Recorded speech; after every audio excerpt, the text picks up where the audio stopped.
అనుకుంటాను. సాదాలనుకొని దీన్ని తీసుకొచ్చాను. నేను 40 ఏళ్ళ నుంచి బర్రె సేవ చేస్తాను కాబట్టి ఇప్పుడు ఆవులను సాదాలి, ఒక ఆవును సాదుకోవాలని నేను తీసుకొచ్చిన.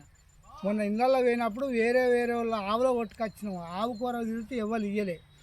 నాకు తిక్క కొట్టుకొచ్చి ఆవును తీసుకొచ్చిన. సాదుకుంటాను, నాకు అది పాలు ఇవ్వకుండా మంచిది. నేను ఆవులు అంటే నీకు అంత ఇంట్రెస్టా నీకు? అంత ఇంట్రెస్ట్ నాకు. అంటే ఎట్లా ఆవు అంటే నీకు ఎట్లా? దాని కాళ్ళు కడగాలి, దాన్ని తెల్లాలి, దాని ముఖం చూడాలి, చూస్తే మనకు మంచి జరుగుతుంది. ఓకే. ఇప్పుడు నువ్వు గోమాత సేవ మీద నువ్వు ఇంట్రెస్ట్ ఉన్నది నీకు? ఇంట్రెస్ట్ ఉన్నది నాకు.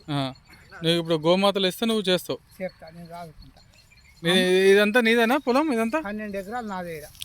ఈ తోట, ఇది పొలం, ఈ గడ్డి పెట్టిన ఇదంతా నాదే. Okay okay. నాకు 3 కొడుకులు. ఇక అందరం ఇదే జాబులు ఎవరో లేవు కానీ షాప్ పెట్టుకున్నాం. జేసీబీ ఉన్నది, ఓ టిప్పర్ ఉన్నది, ట్రాక్టర్ ఉన్నది. ఇప్పుడు నువ్వు వ్యవసాయం చేసుకుంటూ నీకు ఆవులను చదవాలని నీకు అయితే తృప్తి నీకు ఉన్నది కదా, నీకు ఇంట్రెస్ట్ ఉన్నది కదా? నాకు ఉన్నది, నేను చదువుకుంటా. ఆవులను అయితే ఇస్తే నువ్వు సార్ ఆవు వల్ల నీకేం లాభాలు ఉంటాయి చెప్పు? నాకు లాభాలు కాదు, దాన్ని నేను చదవాలి, దాన్ని తెల్లాలి, దాన్ని ముఖం చూడాలి, దాన్ని కాళ్ళు కడగాలి, మంచిగా ఉంటుంది మనకు, అంతే. ఓకే. మనకు ఇంకోటి కాదు, అది పాలు ఇవ్వాలి, మనకు లాగలు పెట్టాలని లేదు. రైట్. జై గోమాత.